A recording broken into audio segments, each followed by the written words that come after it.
నిరుద్యోగులకు విద్యార్థులకు మొదటి ప్రాధాన్యత ఇచ్చి వాళ్ళకు ఏదైతే ఉద్యోగాలు ఉన్నాయో వాళ్ళకి నిరుద్యోగులు ఏదైతే కోరుకుంటారో అదే విధంగా ఉద్యోగాలు ఇస్తారని చెప్పి ఈ ముఖ్యమంత్రి గారు అప్పుడు అనడం జరిగింది.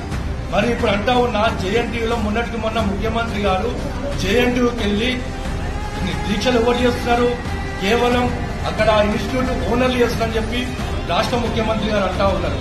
మరి నేనేం చెప్తున్నా ముఖ్యమంత్రి గారికి, మీరే 100 కోట్లు సంపాదిస్తున్నారు ఇన్స్టిట్యూట్ వాళ్ళని చెప్పి అంటా ఉన్నారు. 2 రోజులకు 100 కోట్లు వస్తారా ముఖ్యమంత్రి గారు?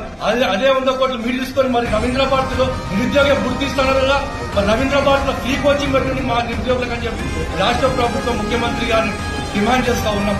మరి ఈ రోజు ముఖ్యమంత్రి గారు అంటా ఉన్నారు, ఎవరైతే అభ్యర్థులు కాదో వాళ్ళు దీక్షలు చేస్తున్నారు, వారు ధర్నాలు చేస్తున్నారు అని చెప్పి రాష్ట్ర ముఖ్యమంత్రి గారు అంటా ఉన్నారు. నేను ఒక మాట చెప్తా ఉన్నా, మా సోదరుడు మా బల్మూరు వెంకట ఉన్నాడు, నీట్ రద్దు చేయాలని చెప్పి రాజ్భవన్ ముట్టడి చేశాడు.